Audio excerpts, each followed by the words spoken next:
தமிழக சட்டமன்ற தேர்தலில் திமுகவை வீழ்த்தவே அதிமுக பாஜக கூட்டணி அமைக்கப்பட்டு உள்ளதாகவும் 1998 முதல் அதிமுக பாஜக கூட்டணி அமைந்த நீண்ட வரலாறு இக்கூட்டணிக்கு உள்ளதாகவும் நடிகை கௌதமி தெரிவித்துள்ளார். கோவையில் நடிகை கௌதமி நிருபர்களுக்கு அளித்த பேட்டியில் 2026 தமிழகத்தில் நடைபெறவுள்ள சட்டமன்ற தேர்தலை எதிர்கொண்டு வெற்றி பெற அதிமுக பாஜக கூட்டணி அமைந்துள்ளது நல்ல முடிவுதான் என்றும், இல்லையெனில் இந்த முடிவை அதிமுக பொதுச் செயலாளர் எடப்பாடி பழனிசாமி எடுத்திருக்க மாட்டார் எனவும், நான் பாஜகவில் இருந்து அதிமுகவுக்கு வந்துள்ளேன்.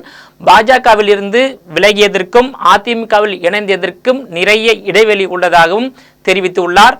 அதிமுக முன்னாள் முதலமைச்சர் ஓ பன்னீர்செல்வம், அம்மா மக்கள் முன்னேற்ற கழகத்தின் பொதுச் செயலாளர் டிடிவி தினகரன், மறைந்த முன்னாள் முதலமைச்சர் ஜெயலலிதாவுடன் பல ஆண்டுகாலம் நெருங்கிய தோழியாக இருந்து வந்த வி.கே. சசிகலா ஆகியோர் அதிமுகவுடன் இணைய வாய்ப்பு இல்லை என்றும், இந்த கட்சியில் அவர்கள் இருப்பதாலோ அல்லது விலகி போவதாலோ அதிமுகவுக்கு எந்த பாதிப்பும் இல்லை என்று தெரிவித்துள்ளார்.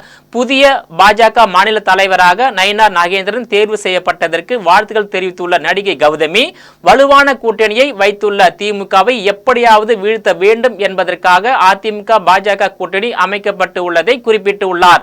அதிமுக பாஜக கூட்டணி அமைவது இது முதல் முறை அல்ல. 1998 ஆண்டு முதல் பல முறை கூட்டணி அமைத்து நாடாளுமன்ற மற்றும் சட்டமன்ற தேர்தலை சந்தித்த நீண்ட வரலாறு உள்ளது எனவும், பாஜக அதிமுக கூட்டணி பல தேர்தல்களை சந்தித்து வெற்றிகளையும் கண்டுள்ளது என்றும், அதிமுகவின் வளர்ச்சிக்காக மட்டுமல்லாமல் ஒட்டுமொத்த தமிழக மக்களின் நலனுக்காக இந்த ஒரு முடிவை பாஜகவினர் மற்றும் அதிமுகவினர் எடுத்து இருப்பார்கள் என்றும், வேறு எந்த உள்நோக்கமும் இக்கூட்டணிக்கு கிடையாது என தமிழக அரசியல் கட்சி தலைவர்களுக்கும் தமிழ்நாட்டு மக்களுக்கும் நடிகை கௌதமி விளக்கம் அளித்துள்ளார்.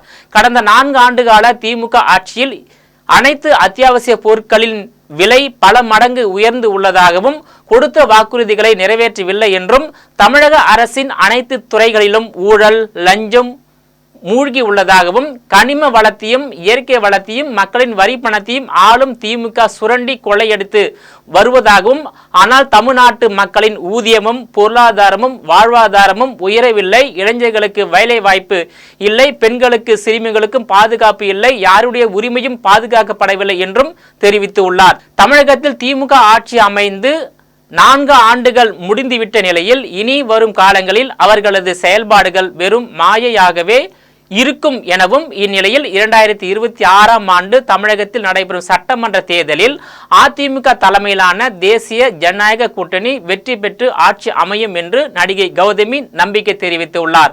அதிமுக தலைமையிலான தேசிய ஜனநாயக கூட்டணி வெற்றி பெற்று ஆட்சி அமையுமானால் தமிழகத்தில் முதன் முறையாக ஆட்சியிலும் பங்கு அதிகாரத்திலும் பங்கு என்ற முறையில் கூட்டணி ஆட்சி அமைவது குறிப்பிடத்தக்கதாகும். தமிழகத்தில் ஆளும் திமுக தலைமையிலான தேசிய கட்சியான காங்கிரஸ் கட்சியை உள்ளடக்கிய கூட்டணி பாஜக அதிமுக கூட்டணி, நடிகர் விஜய் அவர்களால் தொடங்கப்பட்டுள்ள தாவேக தலைமையிலான கூட்டணி, வழக்கம்போல் தனித்தே போட்டியிடும் சீமான் தலைமையிலான நாம் தமிழர் கட்சி கூட்டணி என 4 முனை போட்டி இருக்கும் என்று எதிர்பார்க்கப்படுகிறது. குறிப்பாக 2011 ஆண்டு நடைபெற்ற சட்டமன்ற தேர்தலில் ஆளும் கட்சியாக அதிமுக வெற்றி பெற்றது போலவும், எதிர்கட்சியாக தேமுதிக வெற்றி பெற்று திமுக எதிர்கட்சியாக கூட வெற்றி பெற முடியாமல் படுதோல்வி அடைந்தது போலவும், 2026 நடைபெறும் சட்டமன்ற தேர்தலில் ஆளும் கட்சியாக அதிமுக பாஜக கூட்டணியும் எதிர்கட்சியாக நடிகர் விஜயை தொடங்கியுள்ள தமிழக வெற்றி கழகத்தில் தலைமையிலான கூட்டணி வெற்றி பெறும் என்றும்